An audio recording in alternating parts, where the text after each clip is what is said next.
Good morning, students, teachers, schools, tutor disciples, literary artists, published authors, want to be soon published authors, and anybody interested in curbing behavior and homeschooling or adding value to their already very, very, very full schedule plate.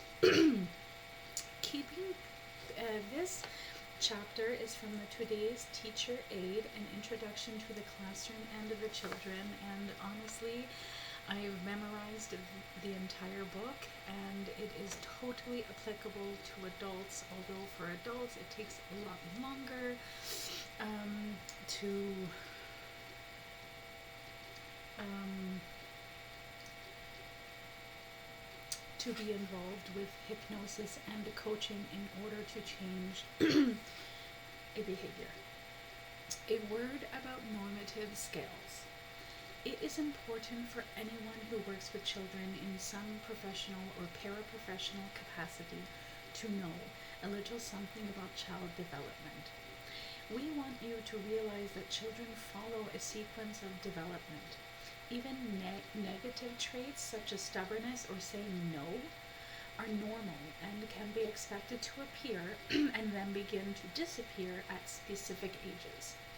Knowing what is normal for children at specific ages accomplishes two things. It helps educators plan suitable activities for them, and it helps all caregivers to be more patient and to maintain realistic behavioral expectations.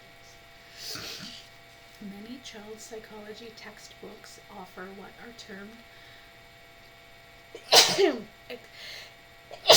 excuse me, dust caught in my nose.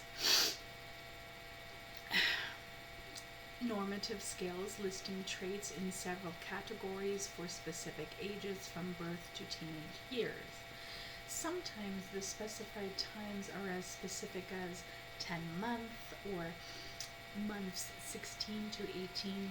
These tables sometimes use very precise indicators of developmental progress, such as can stack 4 to 6 large blocks, or can balance on 1 foot for 10 seconds, or understand the pronouns you and they. These tables can be a little tedious to read from beginning to end, and there is overlap or similarities from one age level to another, which creates some repetition. While data derived from normative scales should not be used to forecast the progress of a specific child, it is a good way of gaining a general understanding of what to expect when working with a group of children at a particular age level. In the following sections, we have taken the more significant data from some of these tables and translated it into a narrative format that hopefully will be easier to follow and more entertaining for our students. In each case, we have given hypothetical names to the children we are profiling as a way of reminding you that we are profiling a typical 6-year-old, not offering a recipe to which all 6-year-olds must conform to be considered normal. We will start in the preschool years so that you get a sense of the continuity of the developmental process. Child development is rapid in the earliest years, then gradually slows as the child grows. Thus, it is possible to be more specific and accurate in forecasting differences between typical 1-year-olds and 2-year-olds than it is to do the same thing between typical 9-year-olds and 10-year-olds. By the teenage years, development has slowed to the point where attempts to generalize about age differences is no longer a useful exercise.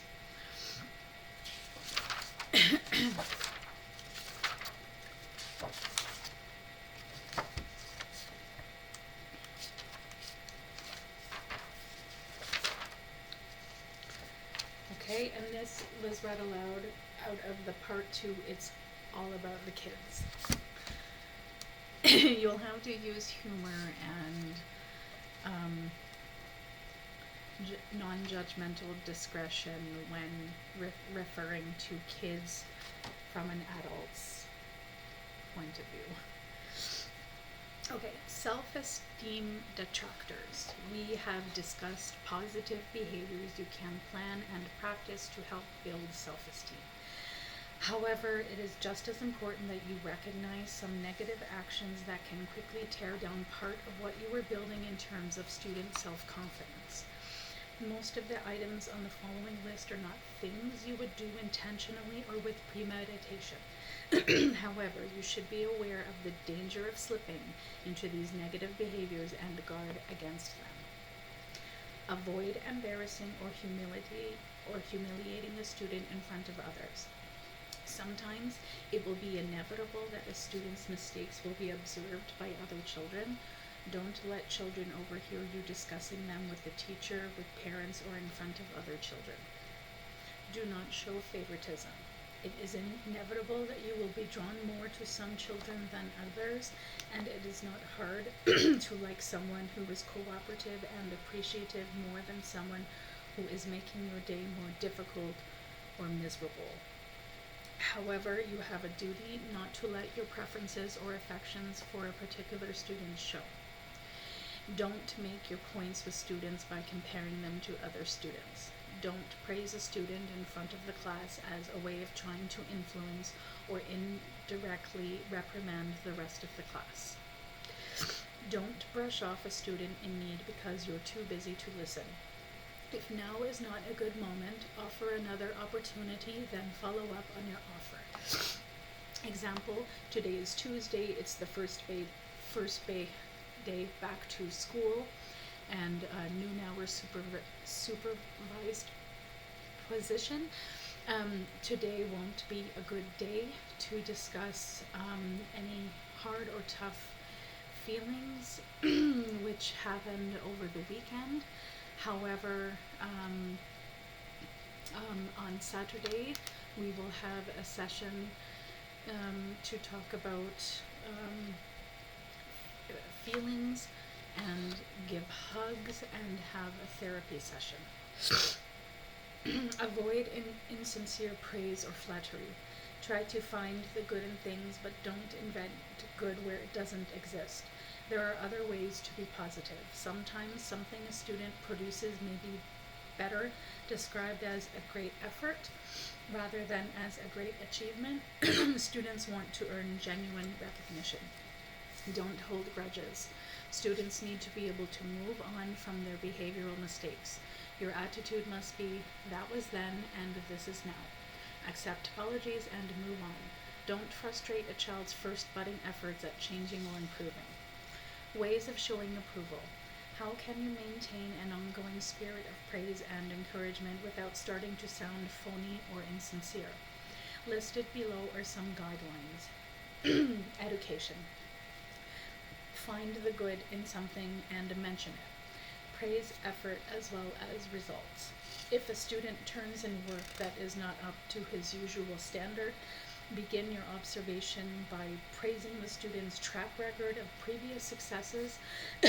Assume that there is a logical reason for a problem a student is having and that the reason can be identified and corrected. Point out specific traits or qualities that are praiseworthy: accuracy, speed, efficiency, imagination, cooperation. Don't forget to praise or acknowledge the little things: dependability, courtesy, persistence, good humor, helpfulness. The child who scores the home run in kickball deserves acknowledgement, but so does the one who volunteers to run all the way down the hill to get the ball back. It's nice when you can say that a child is a great artist or a promising sculptor, but there's also something to be said to the one who is a good listener and follows instructions carefully. Point out signs of progress or improvement even when goals have not yet been fully met or results are not yet fully satisfactory. Express pride or gratitude equally.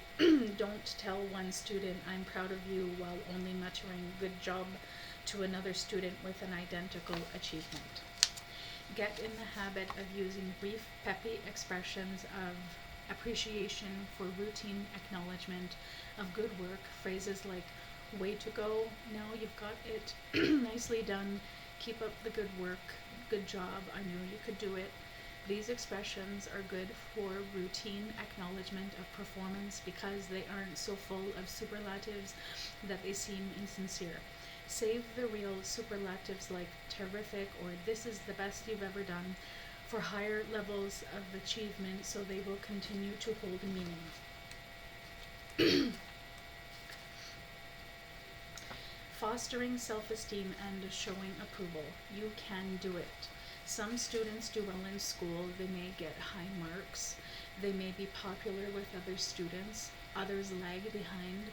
Schoolwork and school life seem to weigh heavily on them. They may seem sullen, timid, or disinterested. What makes some students energetic and enthusiastic about school, while for others it is a dismal chore. In many cases, the causes for early failures at school are complex. A student may get off to a slow start because of emotional or family problems, or because some physical trait or cultural barrier separates them somewhat from their peers. Unfortunately, negative experiences at a young age can cause the developing child to lose confidence and to approach new challenges with apprehension about the chances of succeeding. You should never underestimate the importance of encouragement, praise, and a positive reinforcement in helping a child develop the inner strength to succeed. Young children look to adults for clues as to who they are and how well they are doing, and we are not only referring to marks on test papers.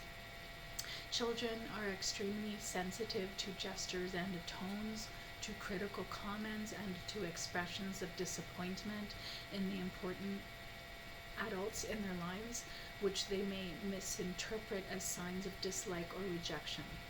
It is the responsibility of educators to act deliberately and carefully to foster it. You must act to remove barriers to learning, and a low self-esteem is one of the primary barriers. Particularly with young children, the teacher aide has to be one part instructor and one part cheerleader. It's hard to be upbeat, optimistic, energetic, and positive all day, every day, but you need to strive to be this way as much as you possibly can. The children will feed on your positive energy, particularly when it is reflected to them individually and personally in the form of words and gestures of appreciation and encouragement. The message is, you can do it. I believe in you. Positive actions for fostering self-esteem. A plan to foster self-esteem should have specific goals and strategies.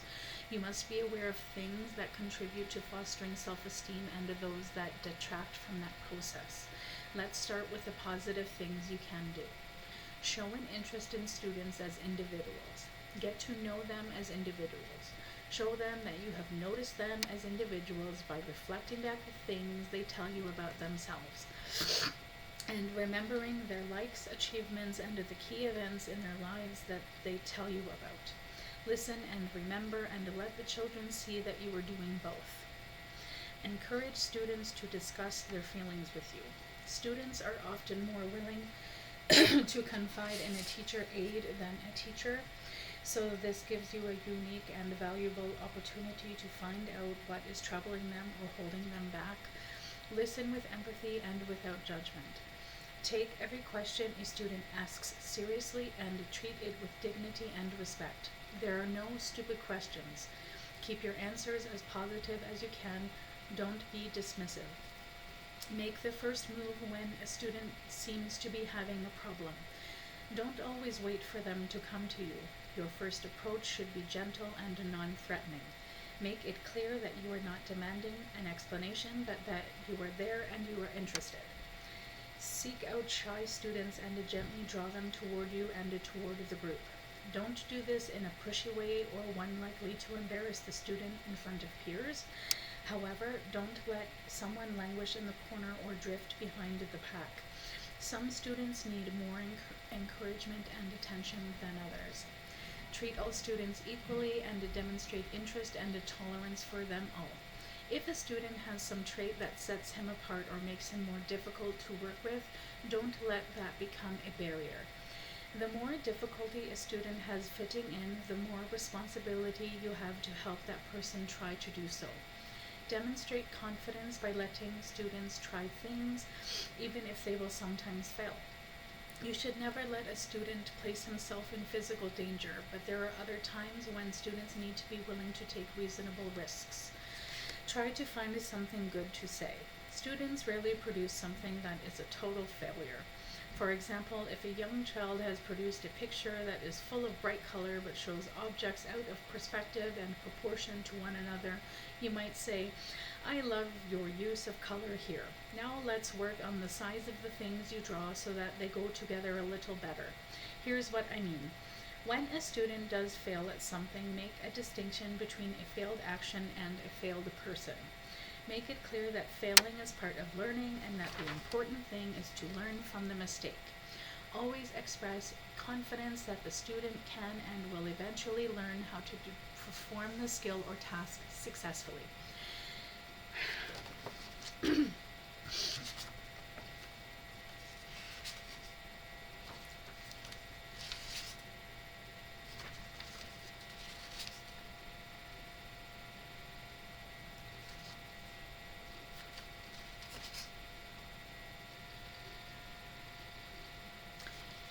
Now a brief explanation on incident recording, and I will close this morning's session and rejoin you or resume later this afternoon after school to do a tutor lesson on science and the planets of Earth. Incident recording is a useful way to deal with complex, troublesome behaviors. The last part of the record may be a brief statement of what was done to intervene by the teacher, teacher aide, principal, or anyone else who may have taken action. There is no set style or formula for incident recording, however, there is one general principle. The account should be as brief and concise as possible without omitting important details. It should be a record of the event itself. The language should be clear and specific. If insults or threats were involved, it matters exactly what was said. The key to effective incident reporting is in how the information is used.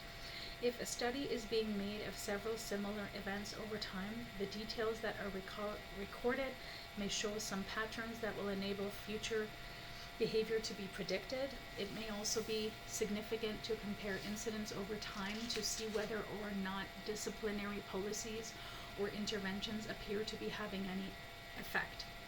Needless to say, if taunting or teasing is provoking a student to fight, one of the interventions will be to deal with the students who are creating the provocations. A separate incident recording study should be conducted to see if the taunter or teaser changes his or her behavior over time. Guiding behavior management starts with planning. Some people use the word discipline to refer to behavioral management. It is important to understand that behavior management in the classroom entails a lot more than discipline. Effective behavior management needs to be proactive. It needs to be based on a clear strategy, a detailed plan formulated ahead of time, and is set in motion before it becomes necessary to respond to negative behaviors. The goal is to foster positive behaviors and to keep negative ones to a minimum. Discipline is part of the plan, it is not the whole plan.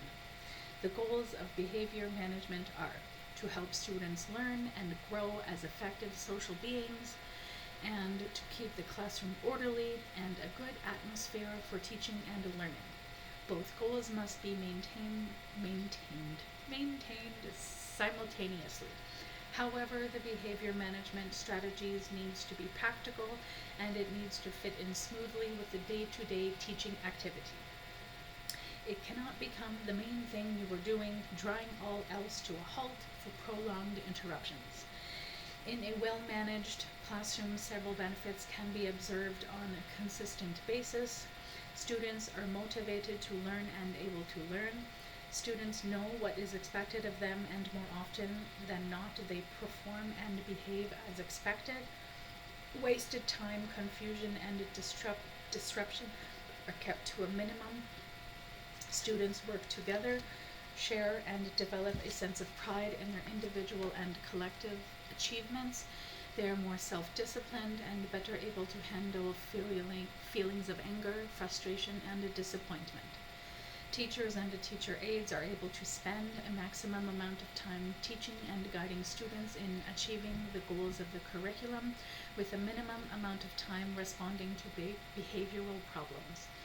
Conversely, we can look at some of the things that happen in a classroom that lacks a behavior management plan, or where the plan is not working.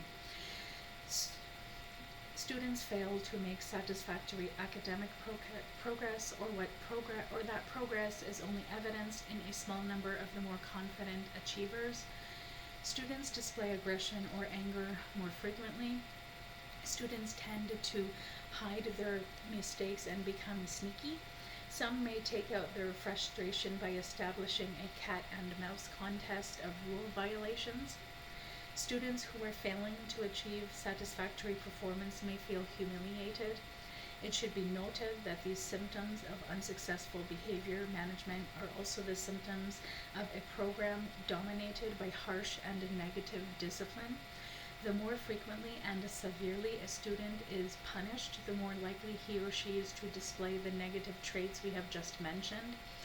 This is why behavior management is such a complex and a difficult issue, both for teaching staff and for parents.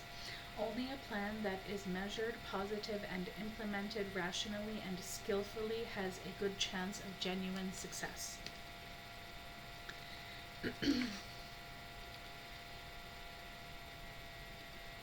5 more notes to observe. Fundamental principles for plan implementation. Before we discuss specific behavior management strategies, there are some general overriding principles that need to be established. Some of these are as follows. The teaching staff must act as a team and display unity of purpose and consistency of practice. The teacher and the teacher aide must be on the same page with regard to discipline and behavior management. The teacher aide is there to help implement the policies and maintain the behavior management program on a day-to-day basis. Rules must be formulated and enunciated clearly to the students. The rules should be clear and concise and should be posted in writing somewhere within the classroom. Rules should be enforced consistently. On the surface, you should not ignore something one student does in one moment and then respond to an identical behavior the next time, unless there has been some aggravation of the behavior. In other words, whether or how you respond should be dictated by strategy and policy, not the mood of the moment. Enforce rules fairly and play no favorites. There may be a gender bias to disciplinary enforcement. You must guard against this, just as you must guard against favoritism or discrimination. Keep your emotions in check. This is easier said than done, but an important goal for all teachers and teachers' aides. Don't take behaviors personally, and don't react to them with a personal rebuke. Express disapproval of the behavior, not of the student. Avoid insulting or berating the student or humiliating him or her. If you yell at one student and not another simply because you were under greater stress at one moment than another, the student who is yelled at may feel that you see his or her action as more serious than that of the other student, or may take it as a sign that you dislike him or her personally. Last but not least, follow through. There is nothing more destructive to behavioral management strategies than idle threats that are not carried out. If you establish that there will be consequences for a behavior, those consequences must be applied when the behavior is evidenced or you risk discrediting your disciplinary program. Always take some appropriate action. Respond, ignore, or reinforce. Some behavioral transgressions on the part of students demand a response. Failing to respond to them immediately and consistently will be interpreted as a sign of weakness or lack of resolve and will be an open invitation to other violations. Obviously, any behavior that places another student in danger or entails abuse toward any staff member or fellow student requires action. When an unacceptable act happens, it needs an immediate response. This is generally not a good time for the teacher and aide to huddle in a corner figuring out what they're going to do. School systems have policies for dealing with extreme or violent transgressions, and the teacher usually gets some backup support from the administrator's office when needed. However, the teacher must handle most of the day-to-day behavioral issues that fall into the category of serious but not extreme. For such behaviors, the teacher's aide role is usually secondary, which actually makes it a lot easier. Follow the procedures specified by the school's administration and or by the teacher. You usually don't need to decide what to do. Rather, your role is to help support and implement someone else's decision. More minor examples of unacceptable behavior can actually be a greater problem for the teaching staff because they occur much more often and it is not always clear exactly how to handle them. It is important to note that certain bad behavior, particularly in younger children, should be handled by being ignored. Teacher aides need to develop a sense of which behavior fits the category.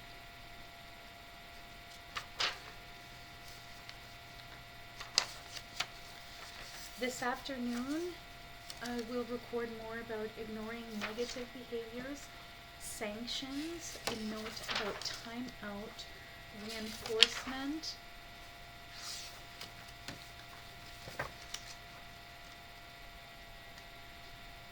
coaching, hypnosis, and communication through mediators, legal personnel, aides, and the intervention of third-party agents. Thank you. Have a wonderful day. I wish you success today. And know you can float and handle anything coming your way with grace, dignity, and supervised resolve. Take care, be resistant, and guard your body. Bye.